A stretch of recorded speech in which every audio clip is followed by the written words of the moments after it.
Welcome to Off the Cut episode 106 for Tuesday, March 12th, 2024. And we want to continue to remind you that the worst podcast available on Spotify and Apple is Jason Bentz and Brian Sedgley and Ronnie Fulton's Green Suitors podcast. But the best place to buy woodworking tools is KM Tools. Isn't that right, Jonathan? That's absolutely right. Katz-Moses Tools is a company founded by a woodworker, and we make tools for woodworkers. We focus really heavily on doing product development for high value, simple tools. I think one of the things that got me started on this journey was I was so frustrated by spending so much money on a bunch of junk that had all these bells and whistles that meant nothing, that you used for nothing, and people trying to reinvent the wheel. So we focus on creating amazing tools that work, and because we don't put all these like doohickeys and flux capacitors on them, they're really great value and a great price. Which actually reminds me, gentlemen, that you talked about this last week. You said we don't even know if we can talk about it. We're launching this in 13 days, for 12 days from today. Ooh. So not this Sunday, but the following, the Katz-Moses Jig Square. We've filed a patent for this product. And this thing is really cool. It's for the main use is for a crosscut sled, so you don't have to do the 5-cut method. So when you raise your blade through the first time, when you raise it through the base of your sled, then 2 tabs fit into the kerf, and then this one, the center tab, expands with this knob here, and it's cool. It's spring loaded, so when you loosen it, it actually retracts too, and that is like a fulcrum. Yeah, it's a fulcrum in the kerf. And then it locks it down real solid. And then this fence is tighter tolerances than a Starrett square. So this is so square. You clamp your fence to it, and you get a perfectly square fence. You shoot your screws. You don't have to do 5-cut method. You can do a crosscut sled in under 5 minutes. You can make a square crosscut sled. It's real cool. Huh. Now, I guess I could use that to square up the fence on my saw too, right? Yep, you can do the miter sled. One of the cool uses for it, like if you want to cut a super square panel out of a sheet, like a 4x8 sheet, you use your track saw, go 2x3 square, but you want to retain that big piece because you're, making a router table, right? You need 2 big pieces for the top. You can take put it into kerf from your track saw, butt your track right up against the fence here. You have a perfectly square cut without having to, do all these weird things and measure off stuff real fast. The miter sled usage is really cool. Any jigs that ride your fence, you could take that piece, lay it down against your fence, raise the blade through it, and then you can make a square 10-inning jig. I didn't even think about that. Crazy. Yeah, that's true. I didn't realize it was such a multi-use product. Right. So, if you need like a real obscure angle too, you could do the same thing with like one of those taper jigs. You could cut the opposing angle and then use the jig square to create like a brace piece for like if you're trying to do like a 12-degree splayed leg or something. So it's I'm like real excited about this. We worked on this one for a long time.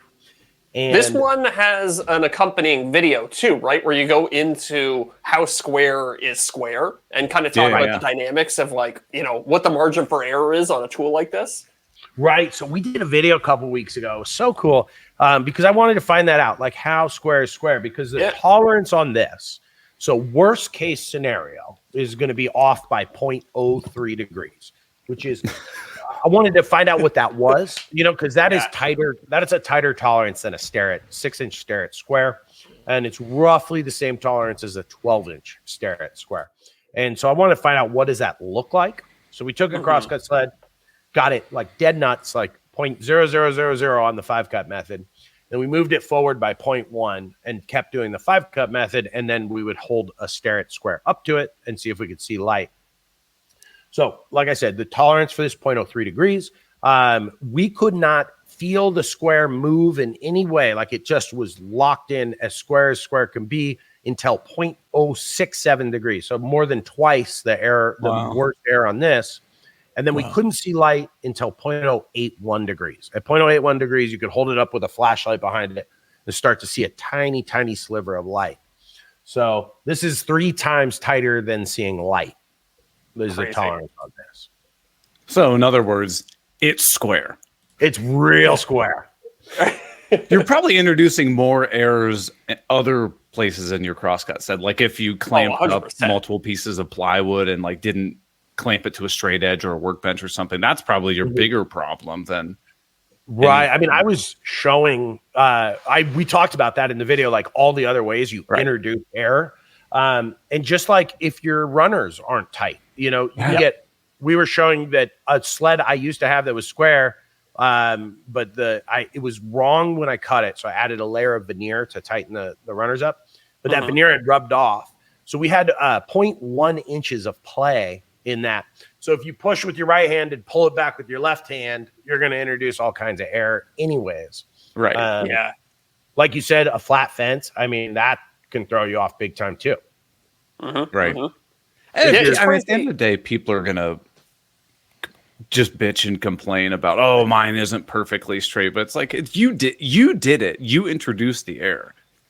Right. You did it. And you know, one of the funny things is we have the number. If you Google search 5-cut method, I think ours shows up first in Google. So I get all kinds of people that email me because, you know, since William Ng introduced a 5-cut method to YouTube, right, you know, 10, 12 years ago, it's gained tremendous amount of popularity, but nobody ever said, where should you be? Like nobody has ever said, this is your worst number. So we figured out, because people would email me and say, oh man, I can only get it to 0.01 on the answer to my 5-cut method. I'm like, dude, you are like NASA level square right now. Like, you should stop. Because, you know, 5-cut method is designed to what's the proper engineering term? I always say accentuate the error or but it's really there's some term for it. But people get these numbers that are like, you know, we found it with our 5-cut method over 30 inches. If you're getting 0.02, I think you're so square you won't be able to see light or feel the square move, and people would freak out over that. And I think, you know, when you do product development, these are the things you think about, because you go, okay, if I'm going to bring this product to market, what's the first YouTuber going to do? He's going to buy one, do a review, and then do the 5-cut method. You go, see, it's this number. And it's like, but what does that mean? You know? And so that's what we were looking to show is like, well, what does the 5-cut method actually translate to in real life? And do you think that you are particularly sensitive to that kind of criticism because you are a YouTuber? Like, I watch companies, like big companies like, you know, Stanley, Black & Decker. They'll put out squares all day long that aren't square, and they just don't care.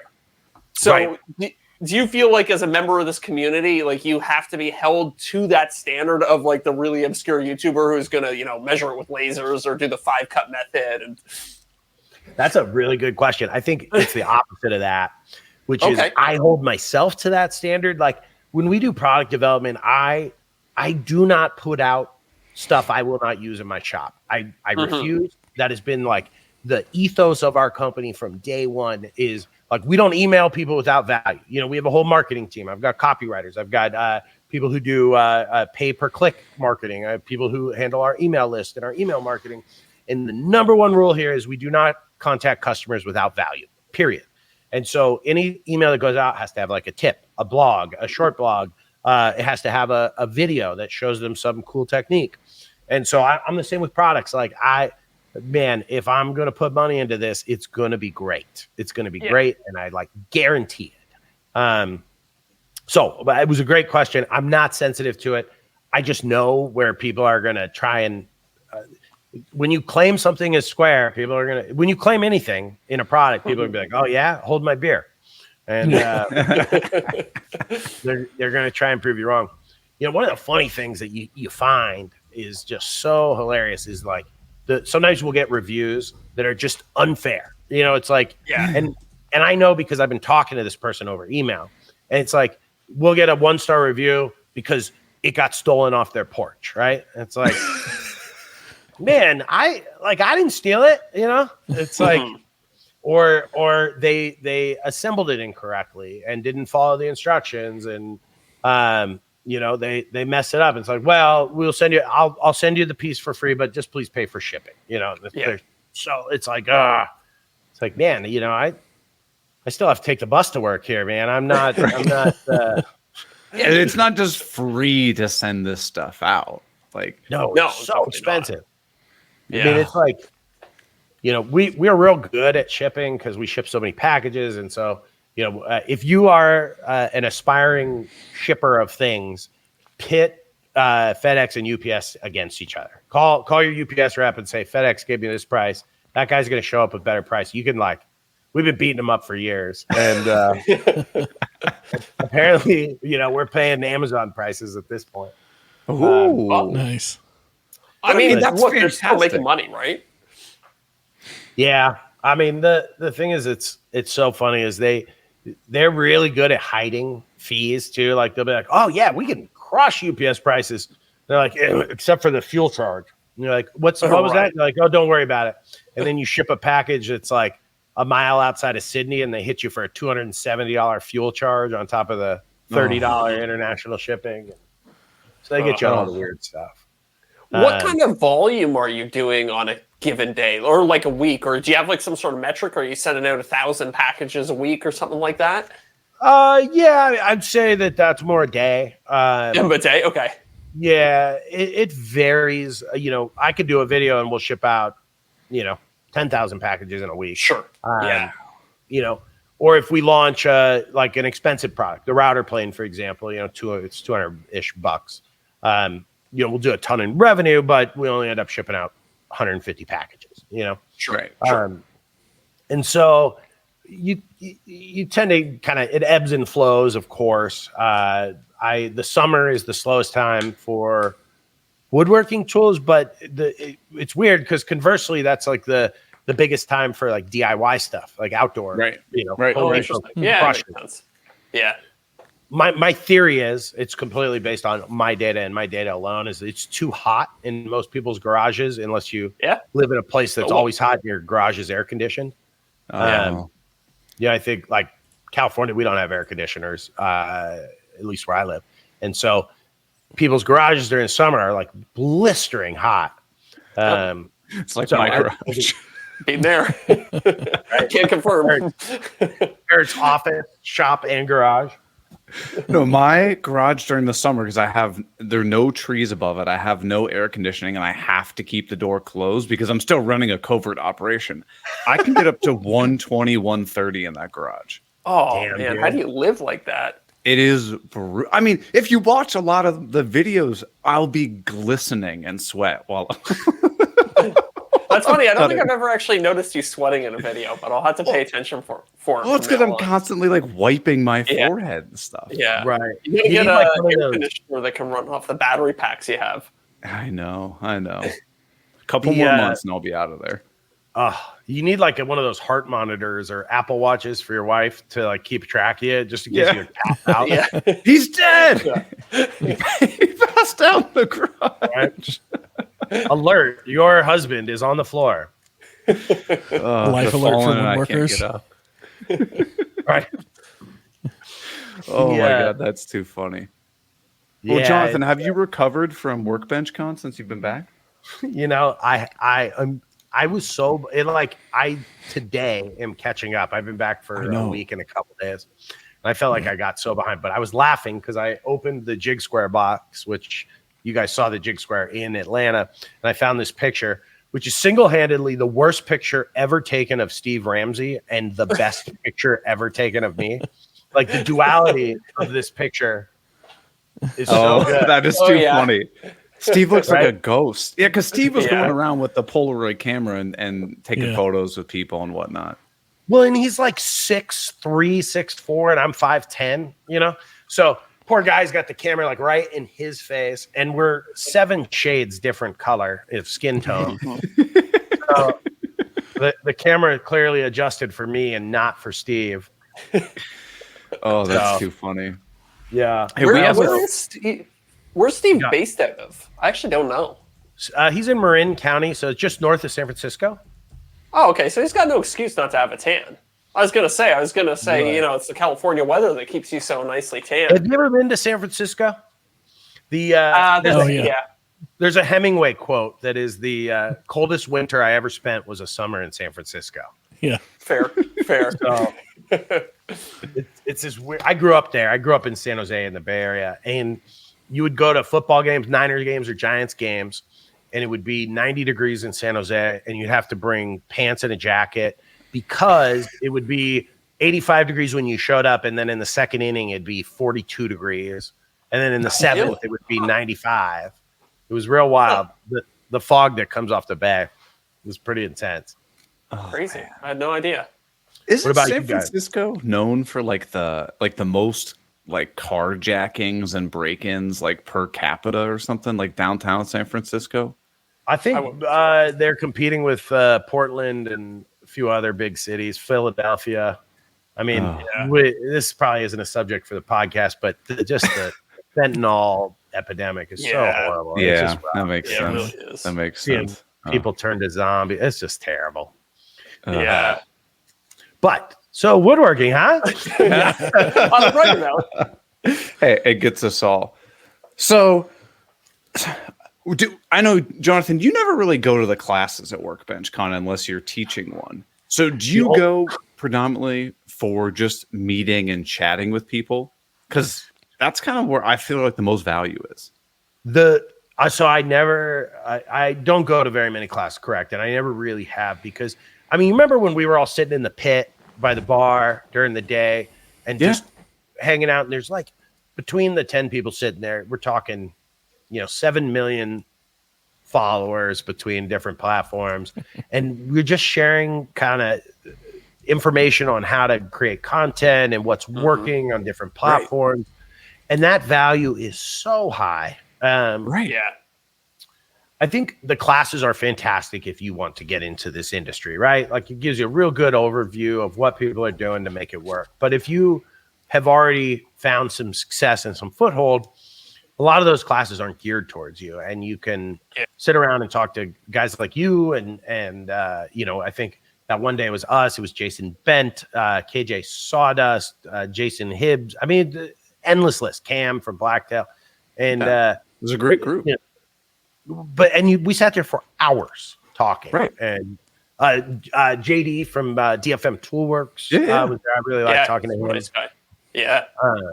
Especially for me, he does what I do, which is product development and manufacturing distribution. So it was really fun to hear what's working for him and where his sort of trials and tribulations are. So I think that there is space for an event where you can do both. And I think, Workbench Con has been amazing, but I think that, we're working on an event. Okay. I didn't know if we were allowed to talk about it. Yeah. I think we danced around this on the last podcast too. Right. Where, I think maybe it'll be smaller and sort of a mastermind of sorts. I think we're brainstorming some ways. I had some real good conversations with some people. I won't mention their names. And they had some great ideas about how we could create an event that combined what we really like, which is the hanging out with our peers, and education. And I think that there's a way to do that is really special.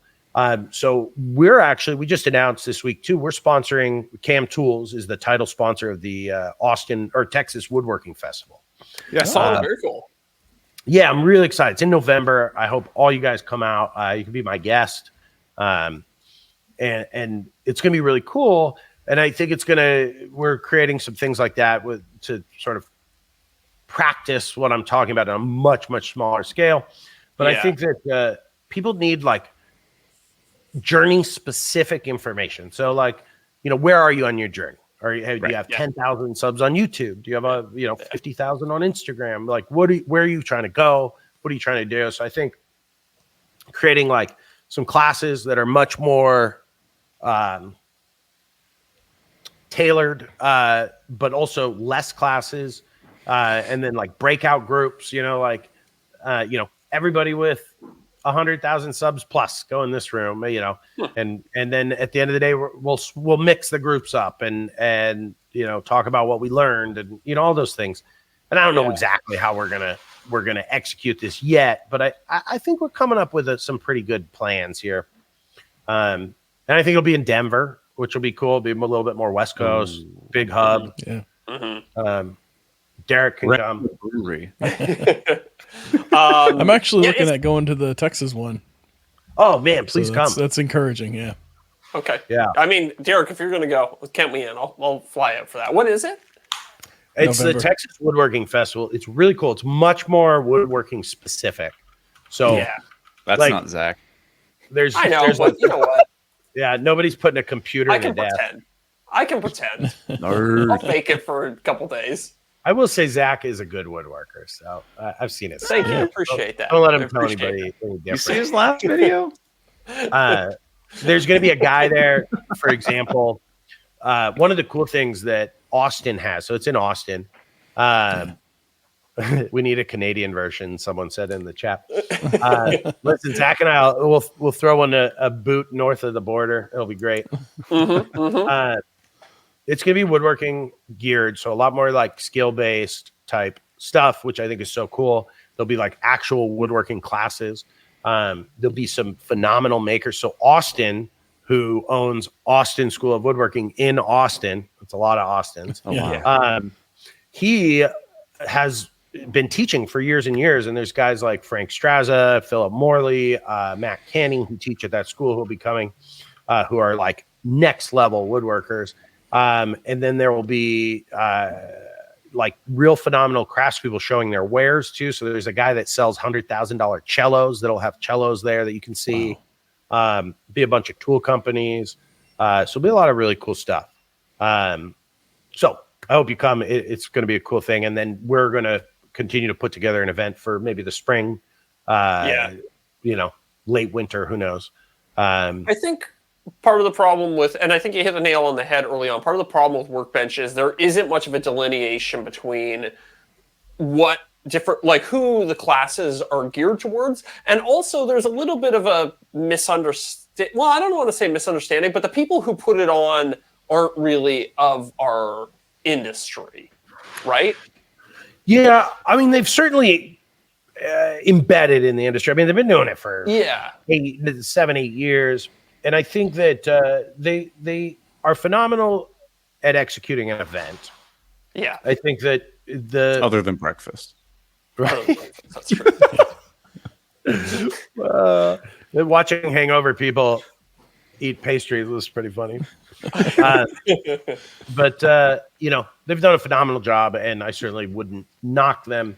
But I think that there's been some loss of value in education there. And I think that a lot of the people teaching classes had great information to share, but I think, when we throw an event, we're going to invest in some of the top people in each kind of subject matter to really do that and create some evergreen content that can live on forever. So it can become sort of a combination of classes that you can purchase digitally. Sure. Where those people who taught it can continue to generate revenue long after the event and those kind of things. That's a good idea. Incentivizes the speakers to put more into it. Right. I mean, a lot of those panels are like, I'll show up and answer questions. But, some of these people, I would love to hear a deep dive into their process and how they accomplish some of their success, because I think all of us have skills we're great at and skills we're terrible at. And being able to be face-to-face with your peers and get that information is pretty cool. Yes. To me, that's hands down the most valuable thing about these events is just to go up to somebody and just be like, hey, what's successful for you in your business right now? What are you struggling with? Because you might be struggling with something that I'm crushing it at right now. And none of us are competing against one another. It's like, let me show you what's been successful for me. And it might not work at all.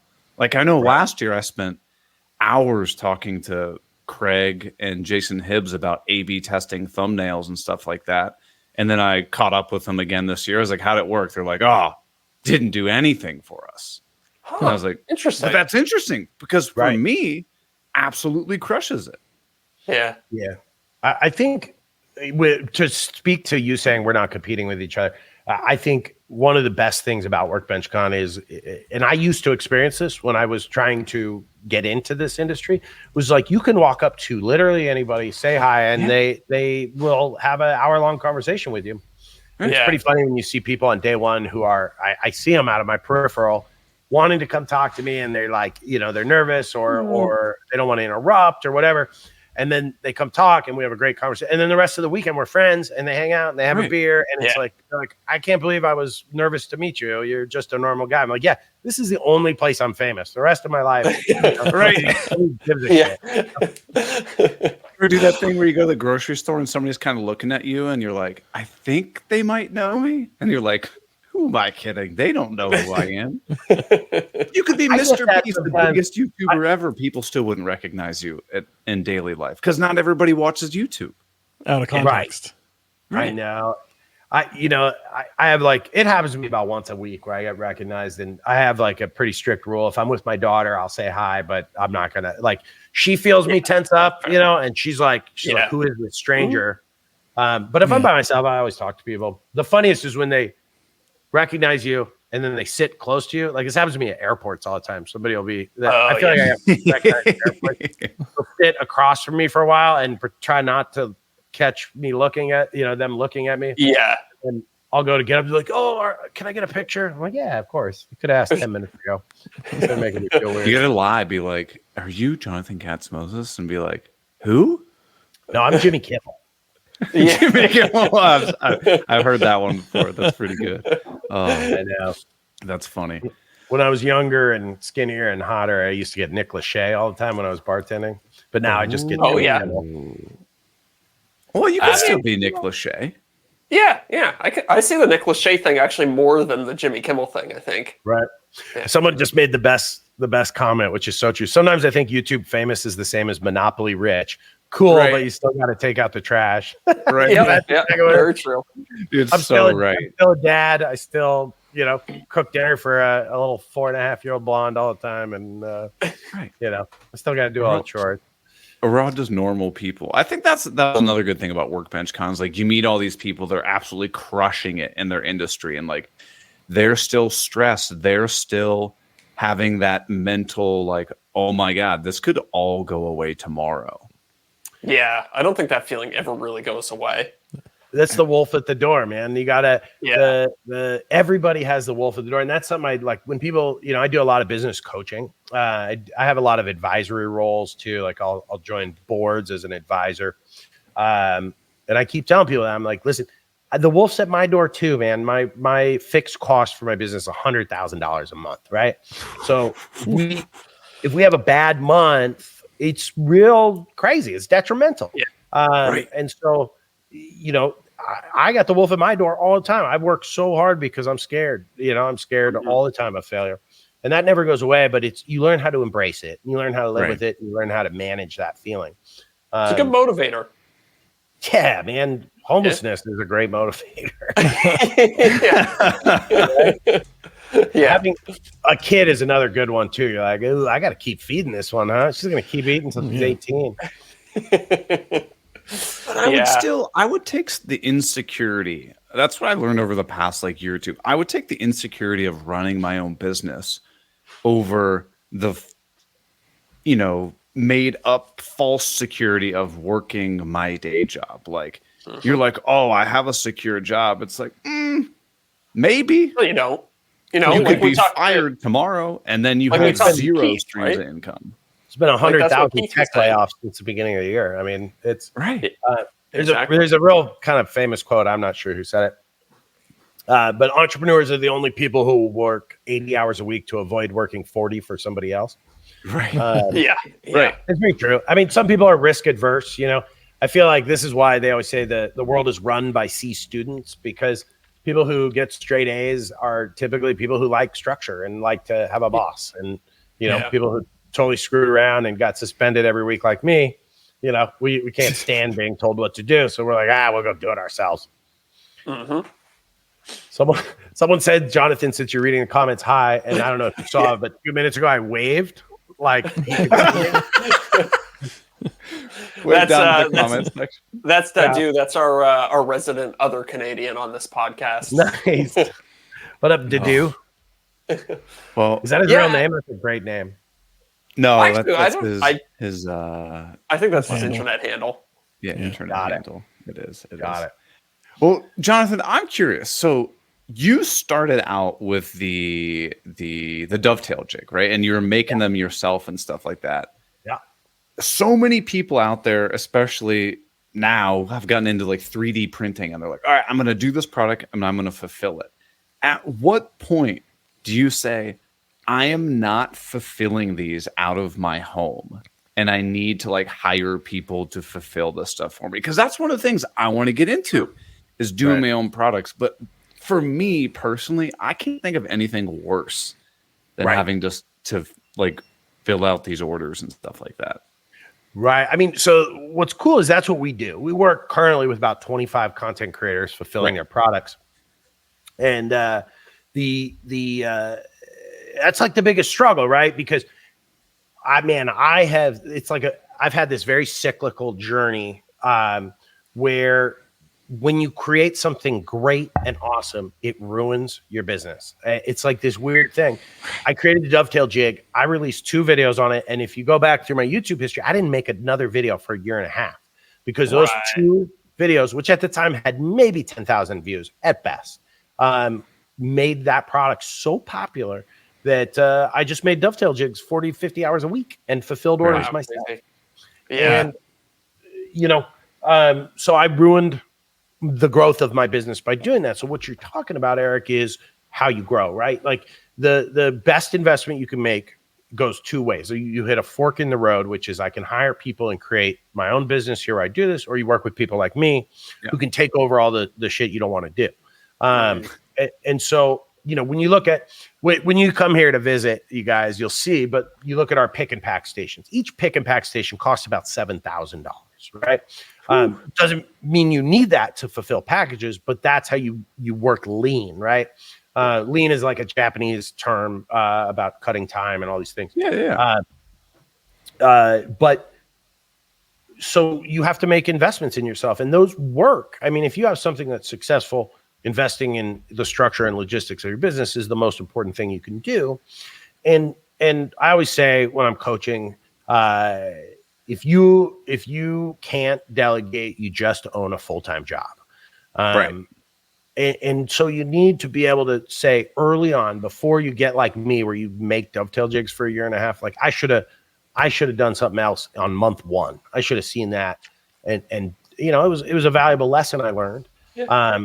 But if you're not embarrassed by what you were doing yesterday, then you're not growing, right? Like I used to print labels one at a time in my HP 8700 or whatever it was. I'd take a printer label from Staples and I'd stick it in the printer, and I'd go to stamps.com and I'd highlight the guy's order from Squarespace and I'd copy and paste it over here, and I'd select the shipping service. I hit print.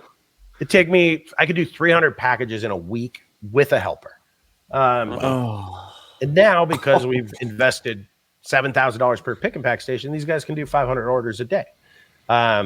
So it's about investing in the processes and like seeing the writing on the wall that if you want to make a lot of money, if you want to be real successful and you want to be able to go on vacation, you got to delegate, you got to hire people, you got to make the decisions. Or you find somebody like me that is 3PL. That's kind of what that is, the technical term for that services. Stands for third person logistics.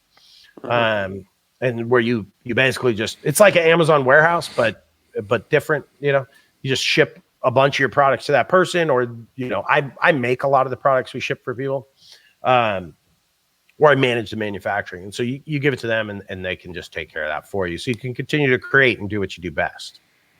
Yeah, I think you said it perfectly. One of the things we've always harped on people is from the get-go, like the simplest thing to hire out, like your accounting. Hire a CPA, even if you're making just a little bit of money. It just instantly frees you up, and you don't have to worry about it. So like, I just hired somebody who's going to be doing my plans, because I used to spend 3-4 whole days making my plans, and I was like, why don't I just hire this out? Right. And then just offload all the things that you don't have to do. Yeah. Well, and also you drawing plans, that doesn't make you any money. That doesn't make you a penny. No. You selling plans makes you a penny. Right. So like if the act itself does not actually grow your business, develop new stuff, new revenue streams, you should delegate it. And it's hard to do obviously on day one. Right. If you're not making any money. You should be able to say, Eric, if you do this 20 hours a week, are you going to make more money than if you make videos 20 hours a week? If you create new projects, new builds. Yeah. And it's the answer is very obvious. Right. And I think, as with anything, we try, I tell my guys, so we have like a thing around here where it's like, tell me how you can save 10 seconds today.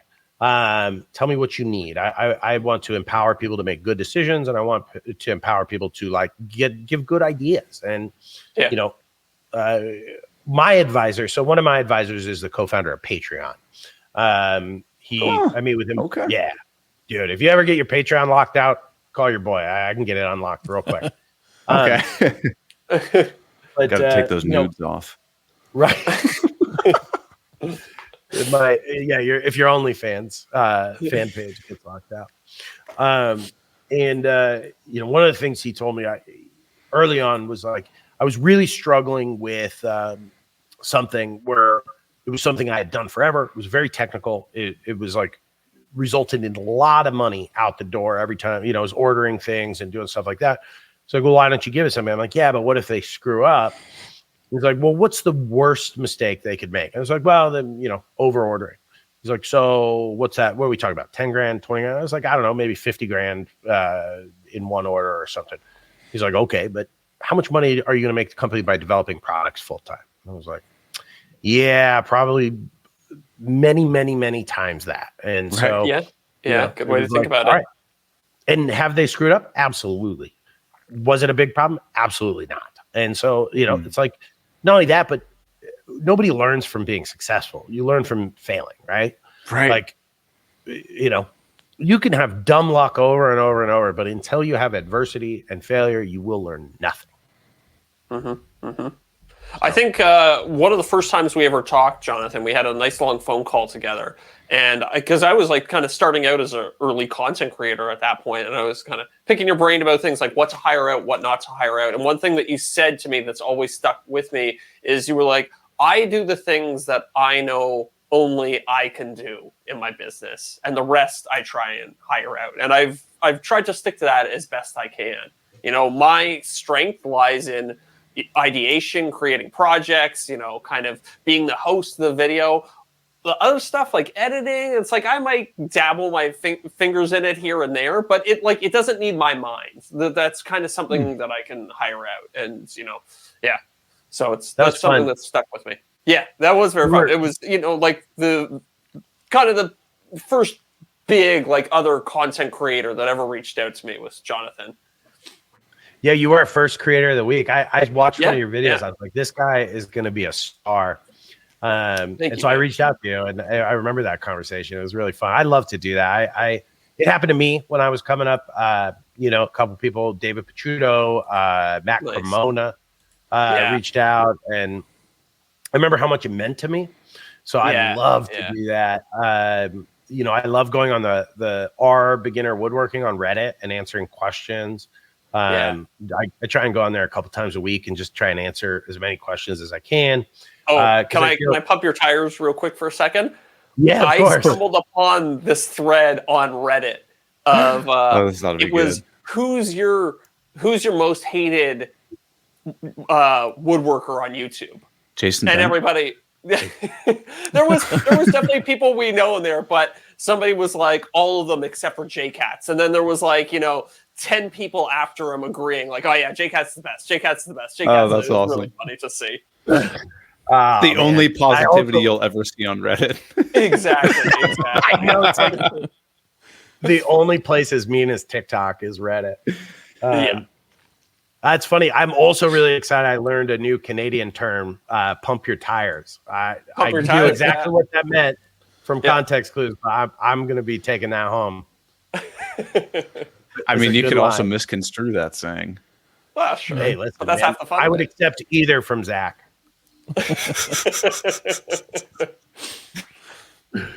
What do you think has been your biggest struggle growing, Zach? Like from that time we had that conversation, because you've grown so much. I think consistency for me has been hard, and kind of finding and defining my own niche. Like I'm starting to get it now, but I'm never going to be as good of a woodworker as 90% of the people in my space, space, I should say. But I've kind of found this angle. It's like, okay, I really like tech stuff, so how can I integrate tech stuff into everything I do? And that kind of gives me like a unique defensible position almost, where I have like my own niche and I can kind of carve my own lane a little bit. So I'm not competing with, like Chris Alimony when it comes to actually doing woodworking, because I know I can't compete there, right? So kind of just like finding my own target audience and my own lane has been the biggest challenge, I think, for me, and the biggest change since we first spoke. Yeah, I know. I've seen your videos change, like the subject matter over time, and I've seen like you have huge mega hits and then big like kind of failures as you define that.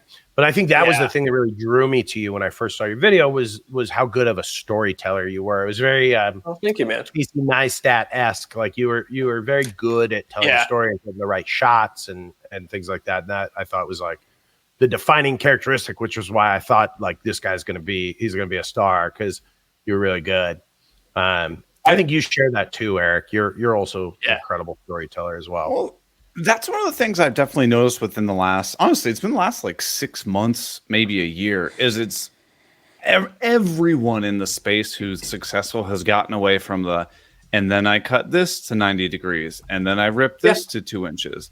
It's more like you're using something and you're like, you know what? I really don't like this router table. This really drives me nuts. And you have like that sort of dialogue while you're doing something, so you're engaging people in multiple different aspects, but it's also hard, and it's also more challenging, I think, to develop that story arc. And I think that was what most people were talking about at WorkbenchCon this year, is like, there was how a do lot you of create a story beyond about what you're doing, right? But it's people, I think people overthink it to some degree, and I'm obviously guilty of this too. Like, it's like, oh, how can I make a story out of this project? Well, you already have a story. Like, you have your beginning, I want to build a table. You have your middle, here's how I built it, and then you have the end. But like, it's kind of being, like, it's more of a framework of how you analyze a project and how you relay that to people, right? Yeah. It's it's just, and make it approachable. I mean, I think the hardest thing for me to learn was that the overwhelming majority of people who are watching my videos have zero intention of ever doing anything that I'm doing. They're watching it for entertainment. Yes. Absolutely. Entertainment. I think that's a big thing. Sorry, go ahead, Jonathan. No, I think too, one of the problems, I know that was a big topic of conversation at Workbench. It's something I've almost refused to do. I still kind of do very educational content. Go ahead. Exactly. It's almost like a different stream, right? And I think, but it's also maybe what people go to YouTube for. Like, I've seen a lot of other content creators like that I followed in the photography and videography space when I first started. They were like very instructionally oriented content, and that's what blew them up, and that's kind of what they got known for. And then a lot of them stopped doing that, and their channel struggled. So it's kind of interesting. Like, I feel like a lot of people come to YouTube for entertainment, but if you start as an educator, it's hard to make that pivot into just being a storyteller or an entertainer. Sorry, go ahead. No, I'm done. Oh, I think too, the reason we've stuck to that, it stuck to just educational content, is because one, that's what I do well. That's what I've always done. I love teaching. I really have gotten an extreme joy from that. But I think too, like you said, a lot of people are freaking out about this. Everybody's like really trying to pump their views, and they're being disingenuous in their story. They're creating hard to follow storylines or not. And I think what really shines through in anything that people do is like, genuine like joy in the creation of whatever they're making. And that's where people sort of start to fail, is they lose sight of the fact that this is about doing something you love and sharing that with the world. And I think that goes to everybody in who's listening to this, regardless of whether you're a content creator. But it's like, whether you're making a project, are you doing something to like because your uncle wants you to make him a table that looks exactly like this? It's not fun, you know. Or are you doing the things that bring you joy, that help you grow as a creator and a creative person, and doing all those things? And I think that's like the key to life almost, is we kind of get one trip around the sun, and you got to be happy. And so I've gone the other way with it. This is why we do the no BS woodworking series. Yeah. I'll just highlight a comment real quick. Oh wait, I gotta do it here. Yeah. That's Joe Welsh. Yeah. The intro line to that is no sponsors, no fluff, actionable information you can take to the shop today. So we try to distill subjects down to just the information you need to get it done today. Because YouTube has become this giant clickbait craziness where it's my mailman killed my cat, and then it's like a video about making a side table, you know? Or I almost lost my finger doing this, and it's a guy like, you know, cutting yarn with a pair of scissors. You know, get out of here, dude. I just want to know how to crochet a hat. And the frustrating thing is people watch that. So it's like, I know, if you want the video to be successful, I mean, there's some avenues where that works. But I think one of the things we haven't touched on is your measure of success. So there are some people when I've met, and they're you know, they have a YouTube channel with like 5,000 subs, and they're like, oh yeah, I'm working on this full time. And in my head, I'm thinking, how the hell are you making a full-time income of 5,000 subs? Well, that's because all 5,000 of their subs are heavily engaged in what they're doing. Buy all their courses they put out, buy products that they put out, all of this other stuff. And if they are only getting 1,000 or 2,000 views on a video, to them, they could still be crushing it and potentially be making way more money than somebody who's bringing in millions of views every video. I went full time at 10,000 subs with an editor and a photographer, and it was because every single view translated to sales for us, and we've always kept that model, which is if I provide value, people will support you, and that's why we haven't gone to crazy storytelling clickbait, is because it's like, listen, I'm going to give you information. And that's why that's why I built Cam Tools, was I wanted a company that like really believed in the tools that it had. Everything in my store is in my shop. Everything that we sell, I use. I have either developed or had a hand in it, or have found something that just works better than anything else. Because there was just so much BS out there, and it's becoming very hard to tell whether a review is paid or not. You know, and it's tough. I mean, we know, because we can look at telltale signs. Like, did this person get the product before it was actually released? If I look in the description, is there a link that's whatever/Zach Builds? Okay, that's an affiliate link. It's very easy for us to tell most of the time, but not all the time. Well, you know, like, we all know, like, we can get free tools at the drop of a hat. We can just call up Bridget or whoever and say, hey, can you send me a circular saw or something like that? And it's like, well, do you disclose that? And it's like, who was it, Eric, that you pointed out to me, who has like a little disclaimer whenever they have a tool that was provided to them, like just highlighted on screen? Michael Alm does it. Yeah. And what's Scott Brown Carpentry? Michael is somebody we do all their distribution and Michael and I are working on a couple products together. Michael, he's the nicest guy in the world, man. He really is. He's like super genuine, nice guy. Or the link starts with like LDDY dot, it's not just like whatever. Which, I mean, no fault. I mean, people got to make, it's not free to do these videos. It's not free to provide this information. But I mean, going back to what I was frustrated with the No BS series, my company, all that stuff was, I wanted to provide good information, and I wanted to provide tools I knew were going to be good. And like, all credit to everybody else, do your thing. Like, I'm not going to bash anybody for making money and having a job, but that's what I firmly believe in and wanted to do. So yeah, I think now, Jonathan, do you ever struggle against like the trends of YouTube? Like, we've all seen over the last, couple of years, like there's definitely been a push towards longer form videos, but you're talking about making this instructional content that's as dense and as short as possible because you want to deliver the most value to people in the least amount of time. So you have two conflicting principles there, like you want to almost pad out your videos to, be picked up more in the algorithm, to be favored more by YouTube. But then, you want to be better to your audience and deliver as much information as you can in the littlest amount possible. Right. You know what I mean. Exactly. I have since day one not cared. Because for us, that's not our business model. Our business model is not try and get as many views as possible. It is, let me provide you value. And if I provide value, you can reward me by purchasing that value from me. But you don't need to. I'm not going to shove it down your throat. But that's we are able to support the channel through the damn tools company. And for this is what I always coach. Like, people ask me for advice. It's like what you were just touching on this earlier is it doesn't matter how many subs you have or how many views you get. No. Yep. It's how engaged is your audience. And when I develop product with people, so an easy one, Jason Hibbs, Bourbon Moth, his audience freaking loves him. We have the fourth product coming out with him. I don't know if I can show it. I saw it. Nice. And we won't say it, but we know what it is. Yeah. His audience is so engaged. I'm working with Peach Woodworking, Michael Alm. I've got a huge list up here.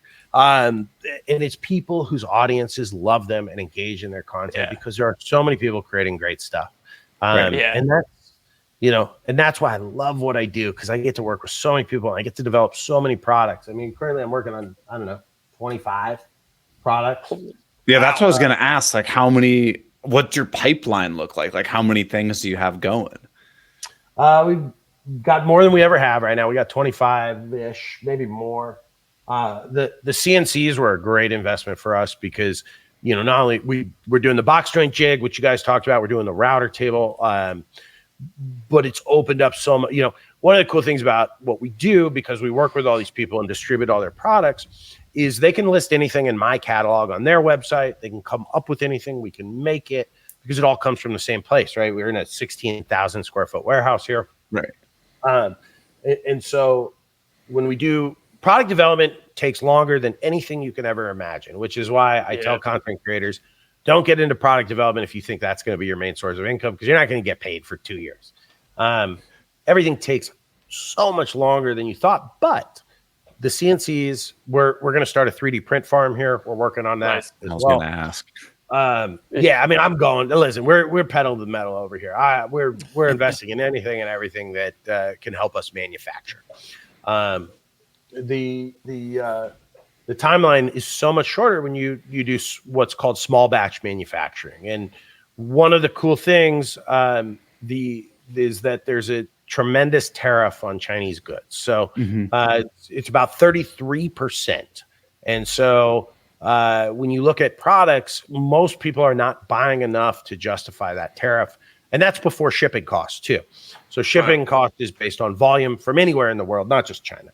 And tariffs range anywhere from 6% to 33% from China. 6% being, EU countries. Canada has 0% tariffs on. So Canada and US have what's called reciprocity, where goods manufactured in Canada or US have no tariffs across the border. So if you head to Cam Tools and pick up a stop block, dovetail jig, or any of these things we talked about, you can get them. Sorry, are we doing mid-roll ads? No, you're good. So in fact, do you guys want to talk about the product development timeline? I feel like this might be interesting. Yeah, definitely. 100%. This is extremely interesting to me. One of our patrons actually asked a really in-depth question that's kind of a lot about that. So I feel like we'll talk about it in the after show a bit too, but let's do some now. for everybody else. I think it's great. And I think like all what has happened, this is one of the beautiful things to touch back on what you said at the very beginning of the show, which is we're not competing with each other. I think that has never been more true than now because the power is back in the people's hands. It may not feel like it sometimes, but like anybody now has the ability to have a great idea and use it to generate revenue for their family and all those things because of social media. And so now there's this shift, there's some big companies that have been around many, many decades or years who are having a tough time adapting to this new world where, we're doing this small batch manufacturing and bringing products to market. The timeline can be sort of long or short, depending on whether you're making it yourself or not. But it starts with like an idea, right? I've got a list of ideas over here. I can't show you because there's some secret stuff on there. But the problem is this also to touch back on what you said, Eric, about like, are we going to hire people? How do we do it? You can't do this stuff by yourself unless you got into YouTube because you were an engineer or photographer. It's like you can't do it. And so you need to find people who can help you. And that's less expensive than you think. And it's like one of those things that, depending on where your skills are at, you can literally pay for as much help as you want. But, you can get a great idea and come up with a prototype. And then you can go to an engineering firm and say, I need you to draw this and refine it so that it is manufacturable, right? Because we can get a great idea, but can it be made is like a whole nother thing. One of the best examples of that is this. This is the Pica screw by Andy Klein. Okay. And what you can't see is there is a hidden plunger. I've seen that. Yeah, those are so cool. That allows it to have the driver, which is shaped like that. Probably can't. This on paper, if you told me about this, I'd say that is the coolest idea I've ever heard of. You'll never be able to make it for less than $300 a screw. And Andy figured it out. Andy's a brilliant guy. Andy and I talk all the time. He's a smart guy. He's a VP of product development at MagSwitch. Smart guy. So what you do then, you have an idea and you go and you figure out how to make it manufacturable. And, we always say, like, what problem are you trying to solve and how are you going to do it? And if you're really solving a problem, I think a lot of people sometimes get tunnel vision where they think they're solving a problem. And then, they get 6 months down the road and you're like, there's already a screwdriver. Like yours is just kind of a different shape. Like it doesn't make sense. Yeah. But with this one, it's like, wait a minute, I can now use a brass circle to hide hardware and be a decorative accent piece rather than just a plug, right? Like I put a screw in there and then I had to plug it with wood. It's like, this is like, we're talking, 500 million mega yachts. This would be right at home on those, hardware for closet doors, guitar racks, all these things. So he figured out how to make it manufacturable. I think you can get the brass ones for under $20 a piece, which is insane for like a decorative piece of hardware. And so, you develop it and you work on it and then you got to prototype the manufacturing. Is that possible? Where are you going to do it? You're going to do it in your shop. You're going to do it at a local machine shop. You're going to do it in Italy, India, China, Taiwan. You got to find manufacturers. And then from there, it's like really important to get prototypes. The apron is a great example of that. I got 10 prototypes. I spent maybe $2,000 on prototypes and shipping and every single one was such garbage. It was, I have them around here somewhere. Maybe I'll find it.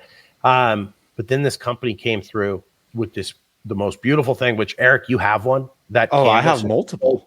They're great. Oh, I mean, it's like for a $40 apron, it like blows $100 aprons out of the water. Oh yeah. I can't believe that thing is $40. That's crazy. Yeah. And that's where manufacturing, like prototyping, comes into play. Cause I knew what I wanted. I had the design, I had the templates, all those things. And then I found this company where the guy just knocked it out of the park, and he was so much above and beyond anybody else, and he was the same price as everybody else. And so it was like with something like that, what sets apart the good manufacturer from the bad manufacturer? Like, what was wrong with some of the ones that you sent back? I think that sometimes manufacturers think you want the cheapest possible product, and they don't understand that you want high value stuff that you can have. And so they don't understand the thing, and you need to call that out. But also, I mean, just like woodworkers, there's good woodworkers and there's bad woodworkers. There's companies that get into manufacturing, but maybe they've only been doing it for a year and they don't have the right tools. They don't have the right manufacturing equipment, or they're just not capable of doing what I need. We went through in the first 3 months that we launched the apron, we sold 16,000 of them, which at the time, I was one of the first people to do products. And it was like crazy. It was just, I couldn't believe it. A lot of those manufacturers, I don't think could have handled that. And the guy I found, he was like, this is what I do. I make apparel. I'm good at it. I got a good team. I got the right equipment and do all that stuff. And, that's the hardest part. Like, people come to me with ideas like, I got a great idea for it. I'm like, okay, do you have a drawing of it? And they're like, no. I'm like, okay. You have a trademark, a patent, what value you bring into this? Yeah. It's a good idea. And they think that just because they told me something that warrants some, half the cut of the pie. It's like, listen, we are 3% of the way there. Like, we have to draw it. We have to prototype it. We got to iron out the kinks. We got to find manufacturers. We got to create manufacturing processes. We got to refine those so that we can get the cost manageable. So like, the stop block is a phenomenal example of this. The prototypes were machined and had 90-degree slots. And when you're machining something, tolerances, you can get as tight as 0.001 if you're really crazy. But even pay for it. Right, you can pay for those tolerances. But, I mean, 0.01 in machining is like, that's like a 16th inch gap in woodworking. That's so doable. It's not even funny. So we developed this prototype. It worked so well. It was like, I was like, this is genius. So I went and looked for manufacturing processes, and I kept getting quoted $150 a part. And I was like, oh, we can't do that. So then somebody's like, why don't you extrude the aluminum? I said, oh, it's brilliant. So I got quotes for extruding, and it was like, all of a sudden the cost got down around, $9 for the thing. I was like, oh, let's do that. So we ordered, what was it? They wanted $80,000 minimum, which, by the way, I had to sell a company to pay for this. It wasn't just like, oh, yeah, I got a check for it. It was your Christmas light company, right? Yeah, I sold my Christmas light company to pay for the stop block. Wow. And the guy, I gave him a seller's note, so he's paying me over 3 years. So I didn't even have the 80 grand. The manufacturers just said, we'll give you net 30 terms. I was like, great. So I got 30 days to make 80 grand. Perfect. And that was like one of the many times in my life I've like gambled it all. I've put it all on black, Yeah. So we had these 90-degree slots. I get the first 2,000 parts, and I'm like, they don't fit. They like, some are off by, and I start talking to people, and I realize like, this is like where my ignorance came into play. I had no idea to like think about tolerances. And they said, well, extruding's plus or minus 0.07. And it's like, okay. So if you're plus 0.07 on part A and minus 0.07 on part B, you're an 1/8 inch off, a little bit over an 1/8 inch. And we had to scrap 2,000 parts. I had a bunch of pre-sale people that like had to wait another 6 months, which they were all real nice. Nobody got too crazy at that point. But we had to go. That's why it now has the 45-degree slots, because even if it's off, it's still going to suck into itself and be solid. And so you have to, you gotta, even when you create a great product and you've just drawn it and you've got great prototypes, manufacturing is a whole nother animal where you just need to like be able to keep working on it. And that's why it takes so long. That's why this product was so funny. Originally, I said, why aren't people measuring off the arbor, right? Because that's where your kerf is square to. It's always square to the arbor no matter what. So I designed this 10-inch plate. Yeah, you showed that to me. It had a wing on it. And it would have been $300 retail cost because to get a 10-inch flat plate that can fit through an 1/8 inch kerf and is still square, it's like a feat of engineering. And then it was like, okay, one of the ways that I tell people to solve problems is think about a problem like a river, right? We have a dam here, and this is where we're stuck on the problem. So we're just going to work upstream, right? So we went from the arbor what's next after the arbor? The kerf. The kerf is also square to the arbor. So this fits in the kerf. And then it's translatable to other tools, right? You know, a 10-inch plate wouldn't fit on a track saw, but this fits in the kerf of a track saw. So, you know, you got to solve problems working upstream. And that's very much like product development. And there's always problems along the way. And that's why, you know, I tell people, you know, very honestly, if we're starting from scratch, it could be 2 years before we launch this. Are there any resources out there for product development? Like, so many of these things that you're bringing up seem like things that you almost have to learn on the job. Right. You got to fail. Yeah. School of hard knocks, baby. Yeah, totally. Yeah, I mean, the skills that I have in product development are from the School of Hard Knocks, and they are, you know, from me just failing over and over or failing parts of the process. And I think if I could like offer the biggest piece of advice to anybody who wants to do this, it's like go to an engineering firm, spend the $2,500. You could probably, I pay between $1,200 and $2,500 when I get a product to the point in which it's like ready to be prototyped. And like those people, that's all they do is they develop products for people. And they will give you good advice. But just like finding a manufacturer or a lawyer or a therapist or a doctor, it's like you don't have to go with the first guy. Like find somebody that like resonates with you, that understands you, that you get along with, and you can vibe off each other, because that's a great place to learn. There's some other good resources too. Like Mark Rober has some classes that are kind of cool. Sure. Yeah, really? Yeah, I think, God, who else has done classes? But it's one of those things where the amount of information you need, you will never learn from one source. And the biggest thing about entrepreneurship and taking risks is like sometimes you just have to jump off the cliff and figure out how to pull the parachute on the way down. And, you know, that $80,000 stop block order was like a real good example of that, which was I didn't know what I was doing, but I knew I had a hit. Like I was like, this is so much better than this bullshit Craig flip stop. Like this thing that moves an 1/8 of an inch or 1/16 of an inch every time you touch it. The woodpeckers one. Yeah. Everybody heckles me on that video because I put blue tape over their logo, but you can just read it right through the blue tape.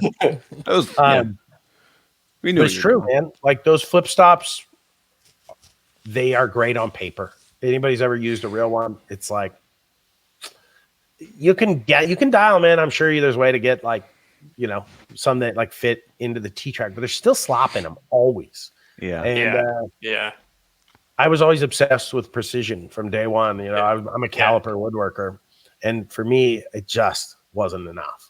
And I jumped off the cliff and placed that order and had net 30 terms, and was just like, all right.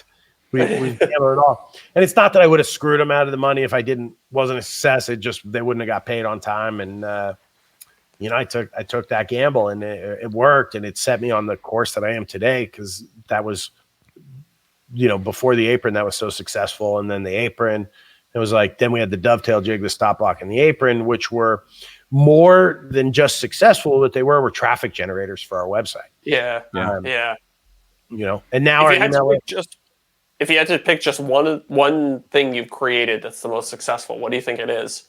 Stop block, hands down. Stop block is yeah. Like, and what's cool about that I love is like we've done a Bourbon Moth version, we've done a Tamar 3x3 custom version.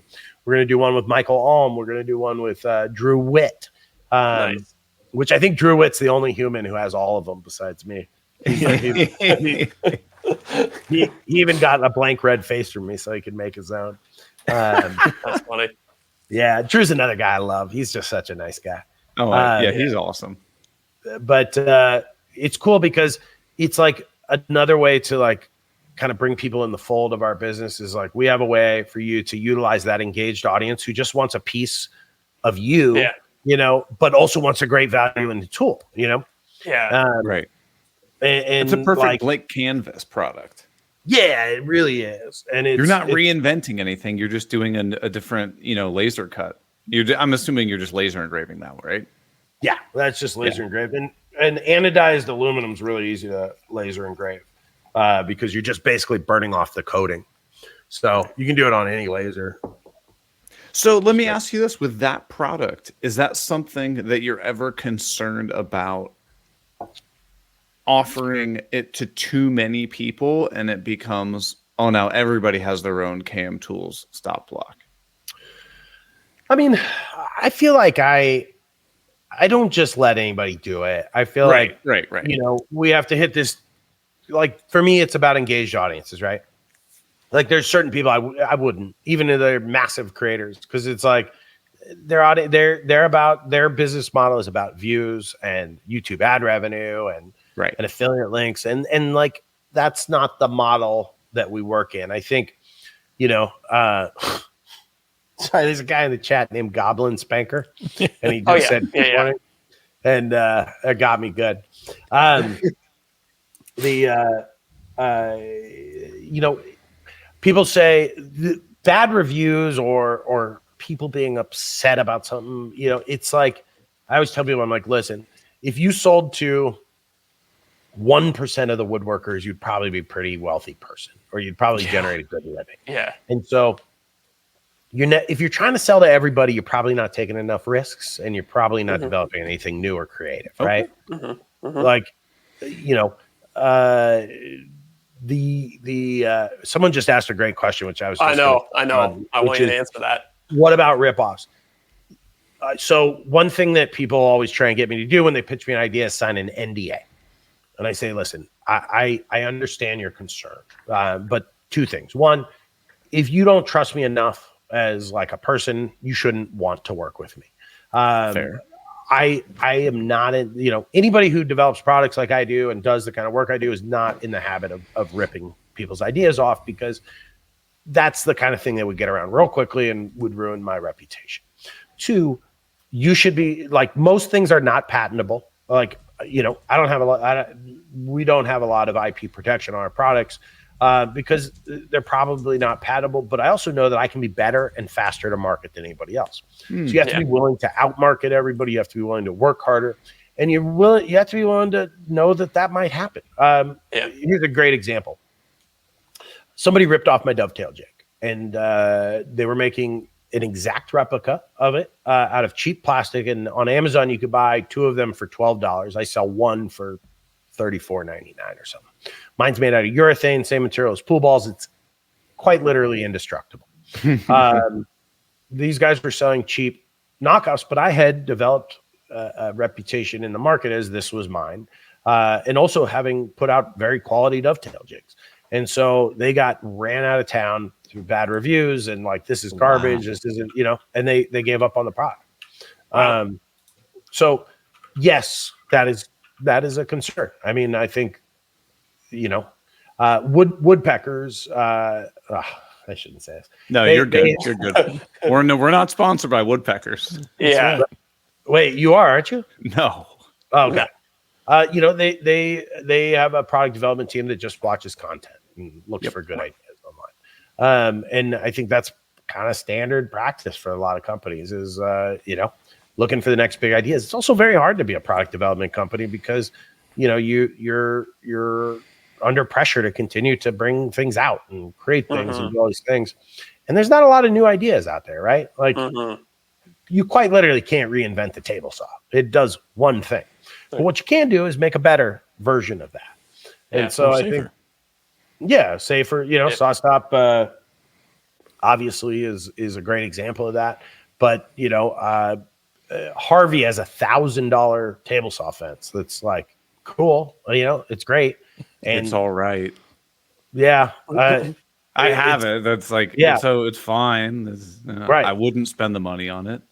Right. And that's a great example of there's no value to that. Like they shouldn't have reinvented the wheel. They should have taken what exists, which is the T-fence, and make it the best possible version of that. Right. And that would have value. You know, a $300 version that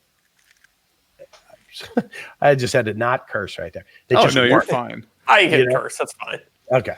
That just works. Like you lock that thing down and it works. You know, like that's what you want. You want to. You don't need a bells and whistle table saw. You need a table saw that locks down and cuts straight every time and is never wrong. Right. You know, and that's what we need. And so, as far as being copied, it happens. But what I know is I'm going to have better new ideas faster than they are, and I'll keep doing it, Well, and also going back to what you were saying before, when the guy ripped off your dovetail jig and they got run out of town by your audience, part of the beauty of cultivating this audience where, you have a rapport with them, you have this reputation that you've built over years and years, with the No BS series and all this stuff, it all kind of culminates in this very dedicated, very engaged audience. They love you so much. Not only would they not buy a rip-off product, but they would go out there and defend you, because nobody can put the Katz-Moses logo on something and sell it other than you. Even they could, but nobody would buy it. Like the value to them is buying it directly from you.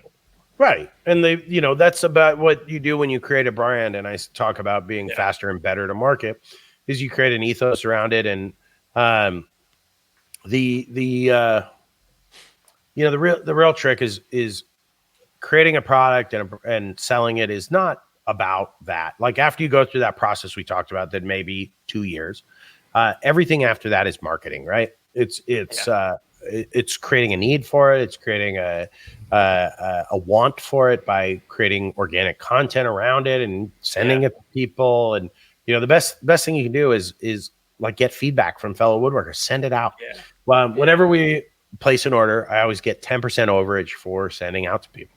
Like, hey, please, tell me what's wrong with it. I'd love to hear, because I want to make the best product I can. And for anybody who's ever tried to edit their own term paper the night before it's due, you get tunnel vision. You can't see it. You get stuck in, this is a brilliant idea. The dovetail jig, I released version 1, and the following week I released version 2, because originally, do I have one around here? Is it the wood one? Yeah, you know what?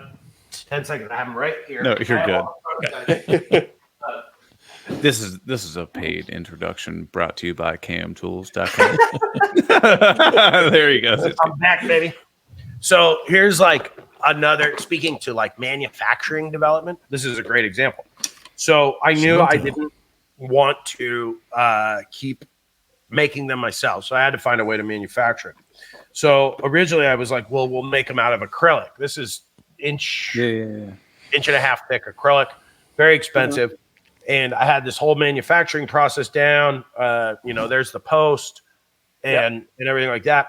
So, but then I was like, wait a minute, I'm still making them, this doesn't solve the problem. So this is why we went to the poured mold urethane. But so version 1 looked like this. The angle was like this. And at the end of a board, when you were cutting that half pin and half tail, you had to put another support board in your vise to support this on that board, and then you would cut this way into your board. Oh, okay. Yeah. I released version 1, and a guy emailed me. He's like, hey, dummy, flip that over, and then you don't need the support board. I was like, you're so freaking right. And it was like I couldn't see the forest through the trees. And so I re-released it. I think 14 people had purchased version 1. I replaced them, and it was like, right. The guy was right. It was like, this is so much better. So it's a great way, after you get through manufacture all those things, it can still change. Jonathan, I know you do this a little bit, but you're talking all these stories about developing these products that you've brought to market. I can see like a 40-minute YouTube video for every single one of these products. Because I know you do obviously videos when you're releasing products, but it's more of like a showcase of how to use it. And there's you touch a little bit on the development, but have you ever thought about doing like a big, long, epic video about developing a product start to finish? Yeah, I think I'd love to do that. I'd almost love to do like a paid class. Because I feel like maybe it's so niche down. It really, I think it wouldn't get the attention it deserves on YouTube, because the information would be so solid. This is captivating though. I'm fresh off Workbench, so I am kind of thinking about products, but I'm I don't consider products to be like a pillar of my business, but I find this conversation to be like so captivating. These stories you're telling, it's like, it's so interesting. There's like, like just the emotional struggle of all these things. It's like there is a really strong story in there, regardless of the actual, nuts and bolts of it. Right. The story behind the stop block that changed the woodworking industry. You know what I mean? Well, but like epic documentary. I've read books about like the formation of, like car companies and stuff like that. I don't want to start a car company, but just like all the what goes into it is very interesting just at a base level. Yeah. I think too, it comes from a place that this is a realm that people are kind of terrified of, right? Like all you hear is horror stories. Totally. When I was getting into product development, the only sort of person that I knew that had ever done anything like it was a guy who got in real early on selling like Amazon white labeled products. Mm-hmm. And at that time, what you did was you traveled to China and you went to all these factories, you walked around to all these, like, it's almost like people are standing out in front of their factory showing, hey, we can make this kind of stuff. People are walking around and be like, oh, I can do that. I can do that. And he had a couple hits early on, like some rulers, some like weird school supplies. And he was like, yeah, this is so easy. It's great. And then he was like doing a little bit about what I was talking. He was like, I'm going to build a brand. Like at the time it was like Chubbies was the name. And it was like shorts for stocky men, Okay, sure. And they had done like a very much like Harry's Razors kind of ad campaign that was working. And he was like, I'm going to do that, but with like fun summer party supplies. So he was like, I'm going to invest in floaties, these like cool floaties. We're going to shoot all these fun organic videos of like hot girls and guys like hanging out by the pool and drinking beer. And, he'd made 30, 40 grand in a year on just products aside from his like regular job. And he was riding real high. And so he went and dropped 100 grand in these floaties, shot these videos, it probably cost him another 20 grand to make, professional crew.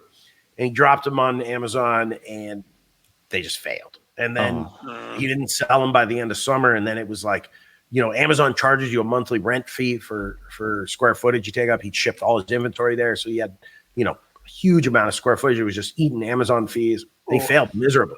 Oh. And right after that, some other company with way more money than him brought all these pool floaties and was a huge success in that space. And that was like what I had heard was like, you go to these manufacturers and they steal your idea, or they if it's a hit, they're just going to cut you off and start making it themselves. Or, and you hear all these horror stories and they're just not true, but it took so much risk to learn that. And it took so much risk to learn that manufacturers want to continue to work with you. Like, the guy who makes the apron is in Shenzhen, Hong Kong. And nicest guy, Vince. We have a phenomenal relationship. We talk all the time. I buy his staff lunch every time we do an order, and like it's like they love it. We do a huge lunch for the whole factory. You develop a relationship. Point is, like, everybody's real terrified of this to take it to the level that I have, because all they hear is horror stories about ordering things from Mexico or China or India or Italy. We get stuff made in England. It's like, oh, they're in other countries. You can't sue them if they don't provide. And it's like, man, they're just like you. They run a business. They want to make money. They're entrepreneurs too. They want to serve their customers. And this is where that due diligence comes in. Like the apron stories. We went through 10 sample manufacturers and we're just 0 for 10. And you just have to find the right people, and you got to use your intuition and sort of like feel them out. There are people who work in like, Vietnam for clothes. Vietnam's a big clothing place. Taiwan is like a big place where every single one of your power tools comes from Taiwan. Table saws, jointers. You ever notice the Grizzly jointer, bandsaw, everything? It's like the same for every company. Like Axeman. Oh yeah. It's Grizzly tools. Grizzly doesn't make their own tools. There's just a huge factory in Taiwan that makes everybody's power tools. And they use the same castings. I think Oliver just changed the color. Yeah, exactly. Paint job.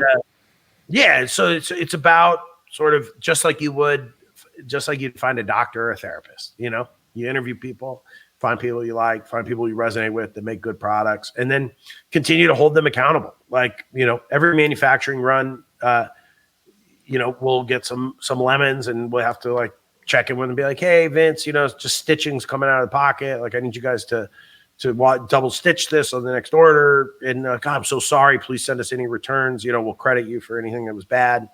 You have to continue to do that, but it's terrifying. It is so terrifying. Yeah. It's also big dollars, right? Like to take a gamble on yourself like this is expensive. And, this was, for example, it was what I would call a smaller investment because it's a new tool to the market. I don't know whether it's going to hit. So we put about $36,000 into it. And I'd call it a small investment, but that used to be a huge investment for me. Right. Yeah.